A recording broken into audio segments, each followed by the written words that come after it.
Selamat siang Pak Toh. Selamat siang, Mbak Cindy. Bagaimana kabarnya hari ini? Alhamdulillah baik. Ya, sebelumnya terima kasih banyak ya Pak sudah meluangkan waktu untuk dapat hadir siang ini di ruangan ini dalam kegiatan kita melakukan observasi pra-observasi yang bertujuan untuk dalam kegiatan melakukan supervisi akademik. Baik. Ini merupakan tugas saya ya Pak, yang mana tugas di dalam program kegiatan guru penggerak salah satunya adalah melakukan supervisi akademik terhadap rekan sejawat. Terima kasih Pak Toto sudah bersedia. Tapi dalam tahapannya sebelum kita melakukan supervisi akademik, kita akan melakukan pra-observasi terlebih dahulu Pak. Iya. Yang mana nanti ada beberapa pertanyaan mungkin yang akan saya ajukan kepada Bapak untuk mengetahui sejauh mana kesiapan Bapak untuk melakukan supervisi akademik yang akan kita laksanakan. Baik Pak Tuh, kita mulai ya. Saya mulai dengan pertanyaan yang pertama. Kira-kira materi yang akan Bapak sampaikan nantinya dalam kegiatan supervisi akademik kita apa Pak? Jadi materi yang akan saya sampaikan itu di kelas guru MPLB. Nah, sesuai pembelajaran mereka pada saat ini itu tentang statistik. Iya, Tentang statistik. Kemudian nanti ada dalam statistik itu ada populasi, kemudian ada sampel. Nah, terakhir nanti mengubah data tunggal menjadi data berkelompok. Kira-kira tujuan pembelajaran yang ingin dicapai pada mata pelajaran statistika ini apa Pak? Nah, untuk tujuan pembelajarannya itu jadi setelah selesai pembelajaran, jadi peserta didik itu mengerti statistik itu sebenarnya apa, jadi pengertian statistik. Nah, kemudian dalam tahapan statistik itu ada pengumpulan data, kemudian pengolahan data, kemudian penyajian data. Nah, jadi dalam pengumpulan data mereka harus paham apa itu populasi, kemudian apa itu sampel. Nah, setelah data itu dikumpulkan, yang biasanya masih dalam bentuk data tunggal. Nah, di mana data ini nanti akan kita buat yang awalnya data tunggal menjadi data berkelompok. Jadi bisa merubah data tunggal menjadi data berkelompok. Saya sudah mampu nantinya ya, sudah mempelajari. Oke, baik Pak. Selanjutnya area pengembangan yang hendak dicapai dalam materi ini dan pembelajaran nantinya apa kira-kira Pak? Jadi area pengembangan pengetahuan siswa yang akan dicapai pada materi ini yaitu siswa lebih paham lagi sebenarnya statistik itu ada dalam kehidupan mereka sehari-hari. Oh, ternyata ini diselesaikan dengan cara statistik seperti itu. Contohnya nih, kemarin waktu pandemi gitu. Kenapa kita pandemi itu harus ada libur anak sekolah, libur selama 14 hari. Nah, sebenarnya itu kan masuk dari materi statistik. Kenapa? Supaya kita tidak sakit dalam waktu bersamaan dengan keadaan fasilitas kesehatan yang terbatas, tenaga medis yang terbatas. Nah, bayangkan saja misalnya kita sakit secara bersamaan, maka secara statistik itu tidak sebanding antara yang dirawat dengan fasilitas kesehatan yang ada, seperti itu. Oke. Kira-kira rancangan pembelajaran yang akan diterapkan nantinya di dalam kelas seperti apa? Ya, rancangan pembelajaran yang akan dilaksanakan di dalam kelas itu karena dia materinya statistik dan saya rasa itu banyak dalam kehidupan sehari-hari siswa, maka rancangan pembelajarannya itu dengan model pembelajaran problem based learning gitu. Jadi masalah berdasarkan masalah yang memang dalam kehidupan sehari-hari mereka alami seperti itu. Nah, contohnya juga mereka baru selesai ujian mid semester misalnya. Nah, bagaimana guru itu menentukan yang si A juara 1, yang si B juara 2, kemudian yang si C ranking terakhir misalnya. Berdasarkan apa guru menilai itu? Nah, di situ kan sebenarnya statistik juga. Misalnya dengan berdasarkan jumlah nilai atau berdasarkan rata-rata nilainya. Nah, jadi ternyata statistik ini seperti ini ya. Gitu. Jadi langsung mereka mengalaminya sendiri seperti itu. Oke. Kan kita menghadapi anak-anak yang istilahnya berkemampuan berbeda-beda di dalam lokal, Pak. Kira-kira media yang akan Bapak gunakan nantinya apa saja? Nah, iya, Ibu. Untuk pembelajarannya juga saya merencanakan itu kan pembelajaran yang berdiferensiasi. Iya. Jadi pembelajaran yang berdiferensiasi. Lain meningkatkan. Jadi untuk pembelajarannya jadi pembelajarannya itu pembelajaran yang terdiferensiasi.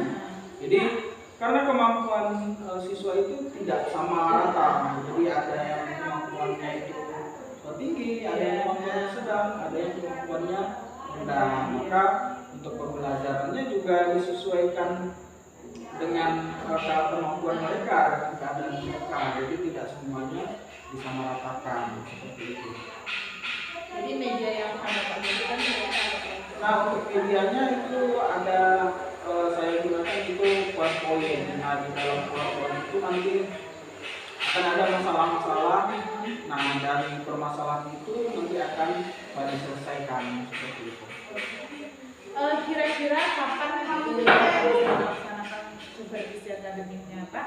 Nah, untuk pelaksanaan supervisi akademik mungkin bisa sesuai dengan jadwal saya, Bu. Itu besok tanggal 16 Mei 2023 itu hari Selasa. Di kelas 10 MPLB. Oke, Pak. Kira-kira sejauh ini ada nggak kendala yang dihadapi dalam kegiatan pembelajaran di lokal? Untuk kendala di SMK Gunung Bulir tidak terlalu ada kendala yang serius, Bu. Jadi mulai dari fasilitas, kemudian sarana kelasnya, juga untuk siswa-siswanya saya rasa cukup baik dalam mengikuti pembelajaran ataupun dalam mendukung guru melaksanakan pembelajaran di kelas. Jadi sejauh ini menurut saya tidak ada kendala yang terlalu berat gitu untuk diselesaikan. Mudah-mudahan dapat terrealisasi dengan baik, ya, Pak. Baik.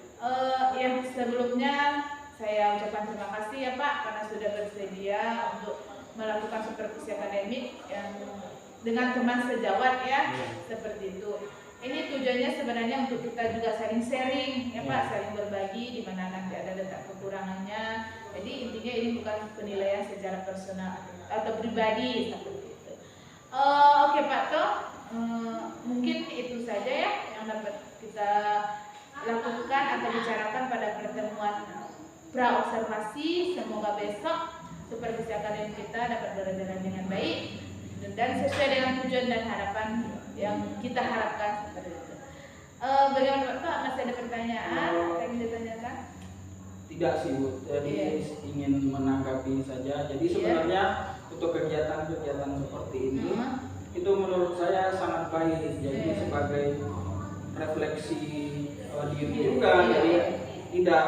Jadi kalau misalnya hanya menilai diri sendiri tentu masih ada kurangnya beda dengan orang yang menilai. Jadi saya rasa kegiatan ini cukup baik sebagai refleksi juga bagaimana untuk pembelajaran ke depannya. Mungkin setelah nanti ini pra-observasi, kemudian nanti sewaktu supervisi, kemudian nanti ada pasca mungkin akan menemukan apa saja yang kurang yang akan ditambah lagi, kemudian apa saja yang sudah baik ditingkatkan lagi dan apa saja yang harus dipertahankan. Seperti itu. Ya, semoga sama-sama sukseslah intinya Pak Toh. Terima kasih atas waktunya Pak Toh. Sekian dulu. Assalamualaikum warahmatullahi wabarakatuh. Waalaikumsalam warahmatullahi wabarakatuh. Ya, sebelum kita mulai, ketua kelasnya mana? Ya, silahkan baca doa dulu. Ready. Isi salam. Assalamualaikum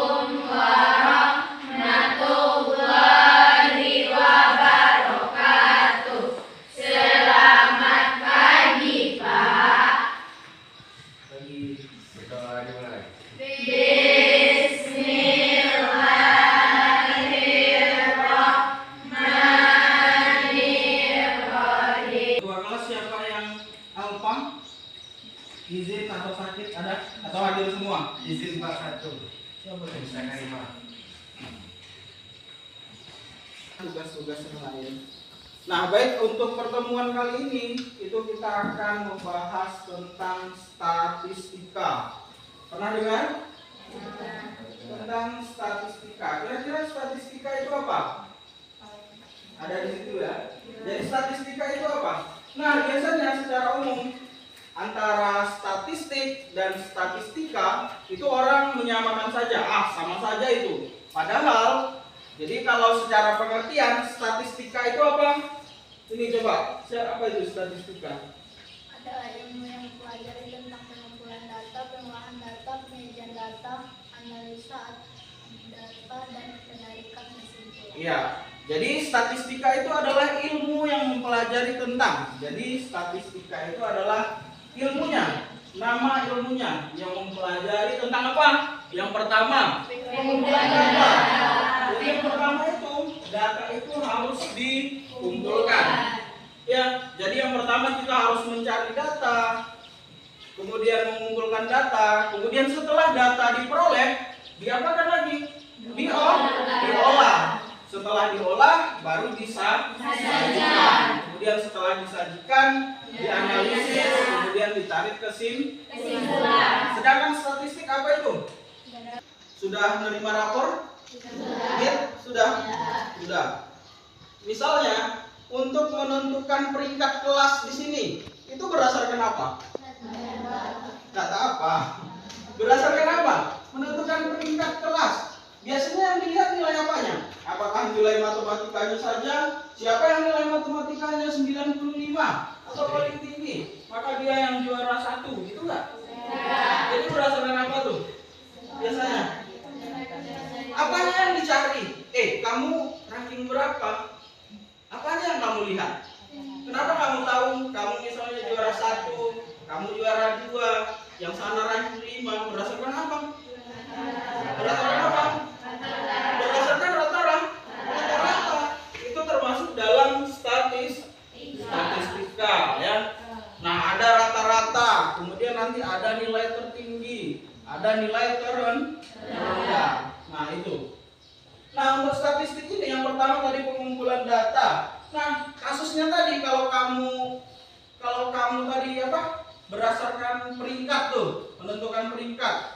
Jadi yang pertama kan guru akan mengetes kamu melalui ulangan harian kah, melalui tugas-tugas kah, melalui praktek misalnya, kemudian melalui ujian mid, dan terakhir nanti ujian semester.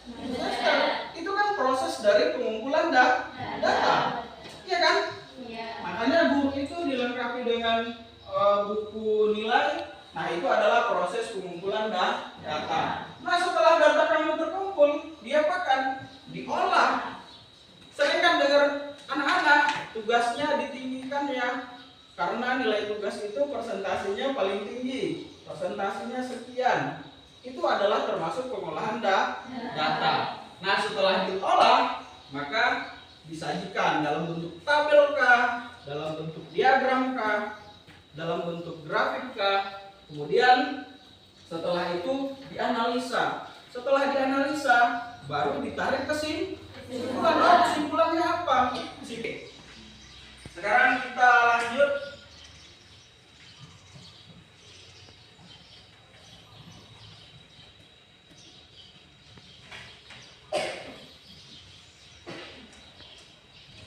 Coba lihat bagannya. Jadi di sini ada statistik, itu mempelajari tentang apa tadi? Pengumpulan data, penyajian data, kemudian pengolahan data. Nanti setelah diolah, baru dianalisis, kemudian penarikan kesimpulan. Nah, dalam statistik itu, dalam pengumpulan data itu ada namanya populasi dan sampel. Pernah dengar? Apa itu populasi? Apa itu sampel? Apa kira-kira? Populasi itu apa? Oh, populasi orang Indonesia sekian juta. Apa itu populasi? Jumlah. Ya, apa itu populasi? Jumlah. Kalau sampel? Apa populasi pernah dengar? Misalnya kalau Bapak sebut populasi kelas 10 MPLB, berapa jumlahnya di sini? 31. Berarti populasi itu apa? Jumlah apa? Jumlah orang. Kalau tidak orang misalnya populasi kambing gitu di Paraman Barat, enggak orang tuh. Ya, apa itu? Jadi populasi itu kan tadi statistik itu yang pertama mengumpulkan data. Jadi dalam pengumpulan data itu ada namanya populasi. Populasi itu adalah seluruh objek yang akan kita ambil datanya. Ya, seluruh objek yang akan kita ambil datanya. Misalnya seperti ini. Bapak mau mencari nilai matematika kelas 10 misalnya di Pasaman Barat. Berarti kalau seperti itu yang menjadi objek seluruhnya itu adalah seluruh siswa kelas 10 di Pasaman Barat. Harus dilakukan secara random. Kenapa? Karena tujuan kita itu adalah dengan pengambilan sampel sudah dianggap mewakili seluruh populasi yang ada. Jadi seharusnya kalau kita tadi mengumpulkan data seluruh kelas 10 sepasaman Barat, ya kan? Banyak kan? Banyak. Kalau kita gunakan dengan sampel, kita hanya mengambil sebagian sampel seterusnya. Gunanya apa tuh kira-kira? Gunanya apa tuh? Misalnya nih, kalau kamu kumpulkan data seluruhnya dengan kamu mengumpulkan data sebagian saja atau sampel saja, gunanya apa tuh? Kira-kira? Atau yang dekat dengan kehidupan itu antara populasi dan sampel. Ada pertanyaan? Antara populasi dan sampel. Jadi hanya digunakan, jadi sampel itu digunakan untuk apa? Ya, menghemat waktu, tenaga, biaya. Makanya cukup kita gunakan sampel saja. Tapi ingat, dalam pengambilan sampel itu harus acak, nggak bisa dipilih-pilih, harus random. Supaya apa? Supaya dengan sampel yang sedikit itu bisa mewakili data seluruhnya. Jadi kalau kita gambarkan tuh ini populasinya, kemudian ini adalah sampel. Jadi sebagian dari populasi. Nah, kemudian setelah data dikumpulkan, kemudian nanti diolah, baru lanjut penyajian data. Jadi penyajian data itu bisa dalam bentuk tabel, kemudian diagram, kemudian grafik. Kemudian pengolahan data itu ada ukuran penyebaran data, itu standar deviasi. Kemudian ukuran pemusatan data yang tadi tuh apa? Rata-rata. Kemudian median itu apa? Median. Jadi kalau kamu main game levelnya medium gitu. Apa tuh? Apa? Median. Apa itu median? Nilai tengah. Ya. Apa tadi? Nilai tengah. Ya, nilai tengah. Sedangkan modus nilai yang sering muncul. Seperti itu ya. Nah, kemudian yang terakhir itu ukuran letak. Ada namanya kuartil, ada namanya desil, ada persentil. Nah, sekilas saja kalau kuartil itu membagi data menjadi 4 bagian yang sama. Kalau desil apa? Membagi data menjadi 10 bagian yang sama. Kalau persentil 100. Oke.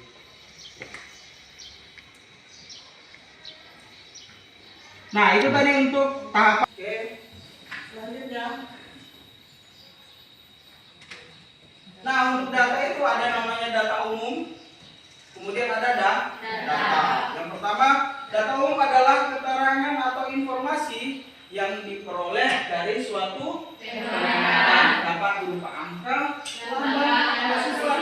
Nah, satu lagi, dalam statistika yang dikumpulkan itu tidak harus dalam bentuk angka.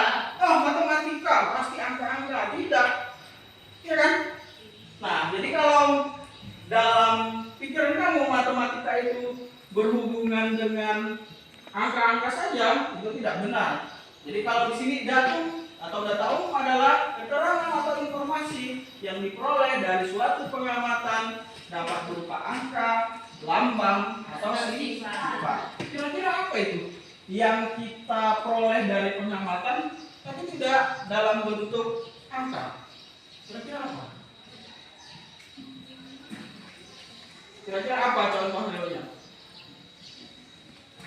Misalnya kualitas barang di supermarket A itu kan tidak dalam bentuk angka, tapi dalam bentuk sifat. Oh, sangat baik,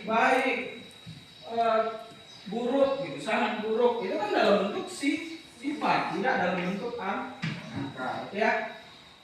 Nah, kemudian data adalah himpunan keterangan atau informasi, kumpulan dari beberapa data umum atau segala keterangan atau informasi yang dapat memberikan gambaran tentang suatu keadaan atau kejadian. Jadi data itu kita ambil ya untuk apa? Untuk memberikan informasi. Supaya apa? Supaya dapat memberikan gambaran tentang suatu keadaan yang sebenarnya, suatu keadaan atau kejadian yang sebenarnya, gitu ya. Yaitu menggambarkan keadaan yang sebenarnya. Ingat, kita dalam statistik itu mengumpulkan data. Data itu dikumpulkan supaya dapat informasi, supaya dapat yaitu yang berkaitan atau sesuai dengan permasalahan yang diteliti. Yang ketiga, up to date, yaitu sesuai dengan perkembangan zaman. Ya, yang keempat, reliable, harus dapat dipercaya dan dipertanggungjawabkan. Jadi ketika kamu mengumpulkan data, kamu sama seperti guru gitu kan, mengumpulkan nilai-nilai siswa, maka dia harus reliable, harus dapat dipercaya dan dipertanggungjawabkan. Kemudian yang kelima, apa itu? Ya, atau mewakili objek yang diteliti. Oke. Jadi kalau misalnya nilai ulangan matematika kelas 10 LD itu termasuk data apa? Data kontinu. Diukur, bukan dihitung. Oke, lanjut. Di data itu ada data primer, ada data ya. Kira-kira dari kata-katanya tuh kalau data primer apa tuh? Langsung. Jadi data yang dikumpulkan langsung oleh peneliti. Kamu orang pertama yang mengumpulkan data tersebut, ya. Nah, sedangkan data sekunder adalah data yang diperoleh dari data yang telah dicatat atau dilaporkan oleh instansi atau peneliti lainnya. Kita mengambil data-data yang sudah dikumpulkan oleh orang lain, maka itu disebut data sekunder. Kalau data primer, maka data itu harus kita yang mencari, harus kita jadi ada seperti yang Bapak bilang tadi, ada peneliti ya yang terdahulu sudah keluar hasil penelitiannya, maka hasil penelitiannya itu kita catat kembali. Apa itu? Peneliti menelusuri hasil penelitian yang telah dicatat oleh peneliti sebelumnya. Hasil penelitian dicatat kembali. Data, ada tabel itu ada data berbobot, ada data berkelompok, ada grafik, ada namanya piktogram atau diagram gambar, diagram batang, diagram garis, diagram lingkaran. Nah, untuk contoh data berbobot seperti ini ya. Ini apa ini artinya? Nilai 5, frekuensi 3. Gimana kamu membacanya? Nilai 6, frekuensinya 5. Gimana kamu membacanya? Membaca tabel. Misalnya ini adalah nilai ya. Ini jumlahnya. Gimana membacanya?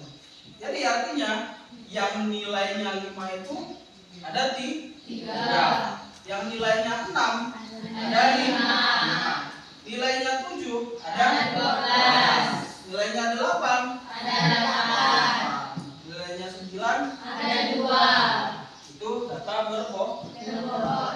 Ya. Kemudian ini ada data berkelompok. Artinya umur dari 40 sampai 44 ada 3 orang. Itu kan? 45 sampai 49 ada 5 orang. 50 sampai 54 ada 12 orang. Dan seterusnya. Nah, nanti ada beberapa kasus kita disuruh menyelesaikan. Jadi data yang masih dalam bentuk data tunggal disuruh merubah menjadi data berkelompok atau berbobot. Kalau ini data tunggal ya, data tunggal. Jadi ditulis satu persatu.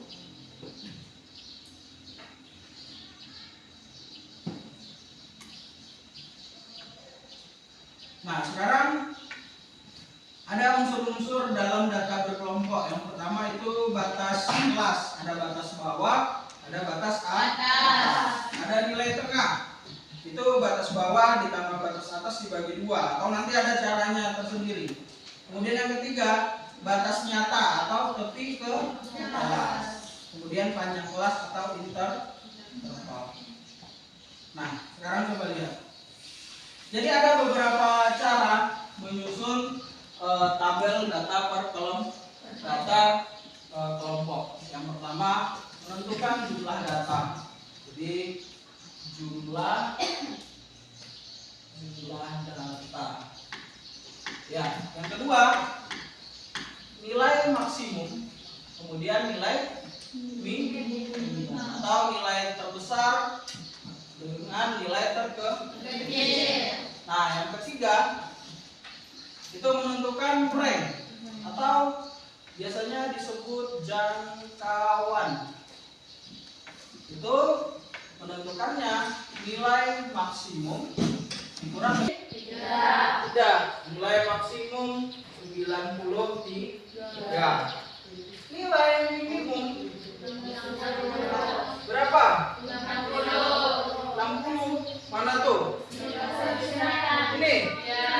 Ada yang lebih kecil dari itu? Berapa? 5. Ini. Ya. Ada yang lebih kecil dari 59? Tidak. 59. Oke. Kemudian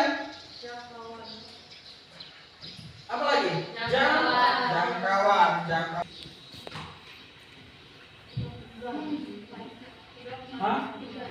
34. Iya benar 34. 34. Nilai maksimum dikurang nilai minimum 34. Oke, jumlah data sudah. Nilai maksimum, nilai minimum sudah, jangkauan sudah. Selanjutnya apa? Banyaknya ke kelas. Apa rumusnya banyaknya kelas?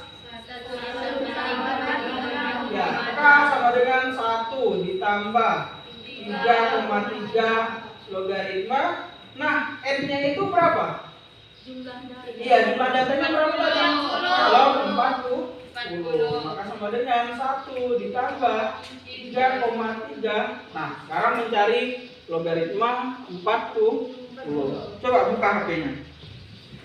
Ada nggak di kalkulatornya mencari nilai logaritma? Ada tidak? Coba buka kalkulator masing-masing. Ada? Berapa nilai dari logaritma 40? Ayo, yang pakai Android, HP smartphone, barangnya smart tidak? Ya, ada? Berapa nilai logaritma 40?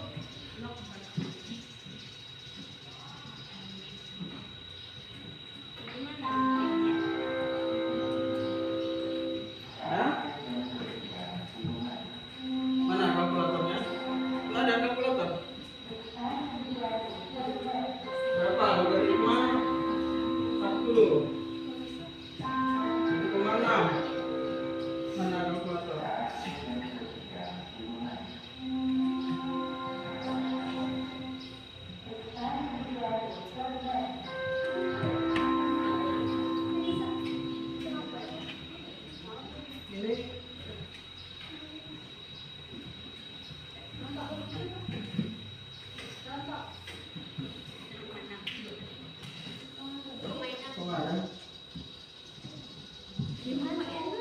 Ada? Mana logaritma 40? Nah, udah bisa ya. Jadi lihat di kalkulatornya logaritma 40 itu berapa? Berapa? Ya, jadi lebih kurang 1,6. Jadi banyak kelas 1 ditambah 3,3 logaritma 40. Nilai dari logaritma 40 itu mendekati 1,6. Gitu ya. Maka jadinya K sama dengan 1 ditambah 3,3 logaritma. Berapa logaritma 40? Dikali 1,6. Maka K sama dengan, coba kalikan, 3,3 dikali 1,6 berapa? Jangan pakai kalkulator lagi. Kalau itu. Nah, jangan pakai kalkulator lagi. 3,3 dikali 1,6 berapa? Nah, nanti kalau hanya sesederhana itu pakai kalkulator, lupa mengkalikan pecahan. Berapa? Ya silakan coba. Tulis dulu. Berapa? 3,3 dikali 1,6. Yang lain sudah dapat? Berapa? 5,8. Ya. 1 ditambah 5,28. Maka sama dengan berapa jadinya tuh? 6 berapa? Bukan 60. 1 ditambah 5,28 kok 60? 6,28. Apa tadi Bapak bilang? Semua pembulatannya ke atas. Maka ini jadinya 7. Maka banyaknya kelas adalah 7. Oke. Banyak kelas 7. Apa lagi yang akan kita cari? Panjang apa? Panjang ke kelas. Panjang kelas itu jangkauan dibagi dengan banyaknya ke kelas. Berapa tadi jangkauannya? 34 dibagi 7 berapa? Berapa? 34 dibagi 7 nih kelas 10. Berapa? Jangan pakai kalkulator lagi. Simpan kalkulatornya. Simpan HP-nya dulu. Berapa? 34 dibagi 7. Berapa tuh? Berapa? 34 kan? Dibagi 7 berapa sampai ratusan? Ya kan? Dia hanya 34 dibagi 7 berapa sampai beratus-ratus? Betul kan? 4,8. Berapa? 4,8. 7 kali 7 saja 49. Berapa? Mana?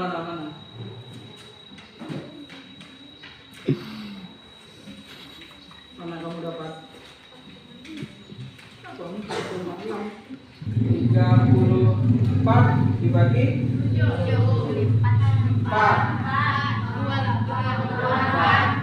Berapa nih? 6. Iya 6? Iya. Koma kan? Iya. 10 bagi 7 berapa? Langsung di situ saja nggak apa-apa. 68 tidak lagi kan sudah. Saya menghapus.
kelas ke-6. Kelas Irama. ke-6. Bisa?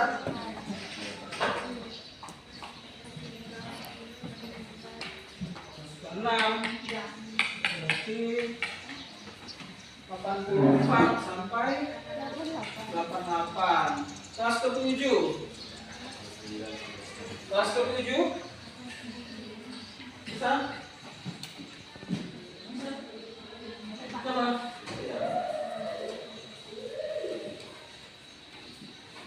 Kelas ke-7 89 sampai 470.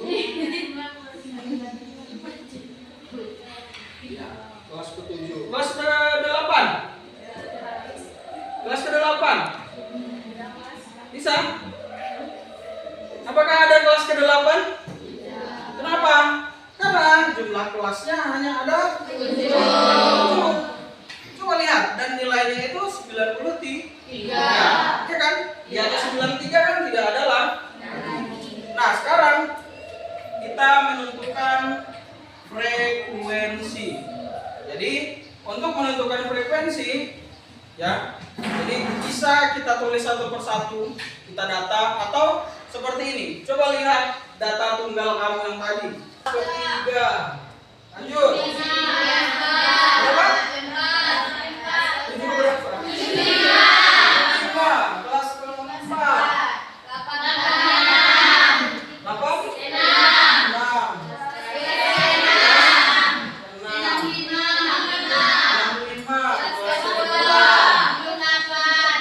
8?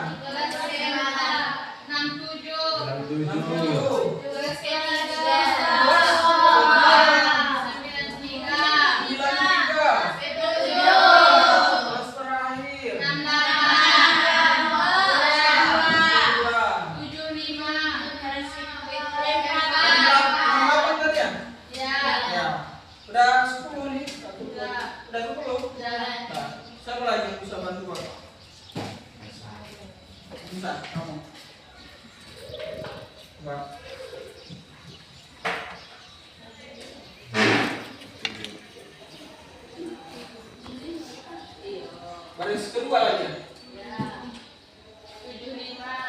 75 kelas ke 4. Lanjut.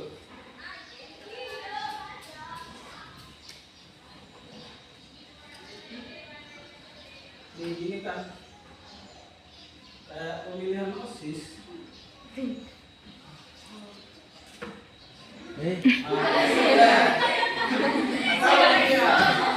Itu boleh.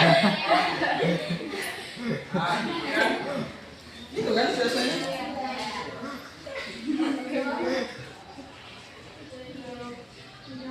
Berapa lagi? 6. 7. Di sini kita 5. Ini kan dia 25. 6.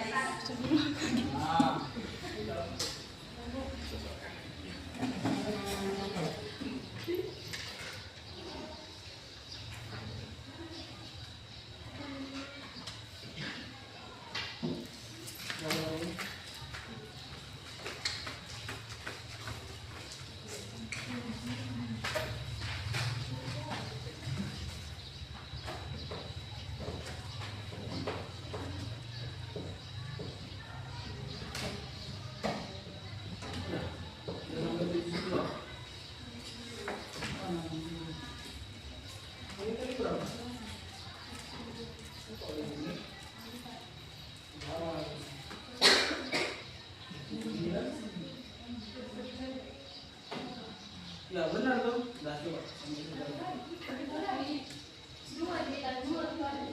Nah, coba kita ulangi lagi ya. Sampai mana tadi? Hapus dulu. Coba kita ulangi. Harus fokus nih. Coba ulangi dari awal.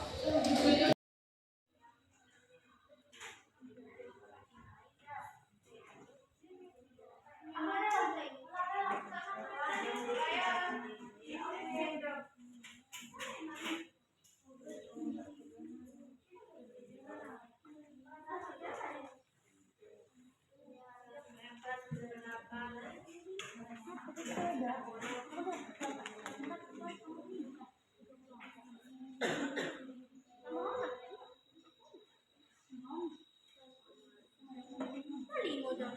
Enak limo. Pas.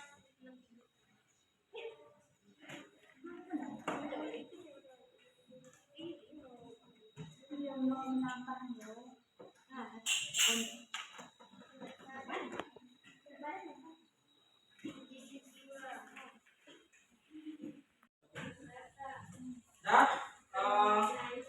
mungkin itu pembelajaran kita hari ini tentang statistika.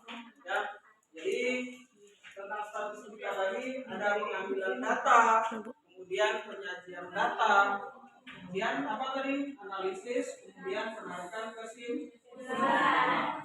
Nah, dalam pengumpulan data tadi ada populasi, ada sampel, itu yang harus kamu ingat. Populasi itu seluruhnya yang akan kamu ambil datanya. Dan populasi itu adalah seluruh data yang akan kamu ambil datanya. Kemudian sedangkan sampel adalah sebagian dari populasi yang dianggap sebagian itu sudah mewakili seluruhnya. Jadi pengambilannya harus secara acak. Kemudian tadi ada jenis data, kemudian dan terakhir cara mengubah data tunggal menjadi data berkelompok.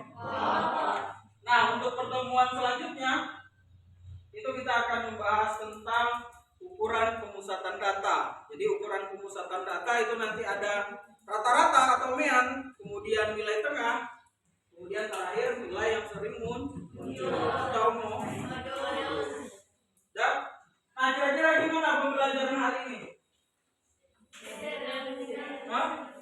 Ya seru. Gimana pembelajaran hari ini? Misalnya nih, kalau ujian Bapak sajikan soal seperti ini, kira-kira bisa menyelesaikan tidak? Bisa ya.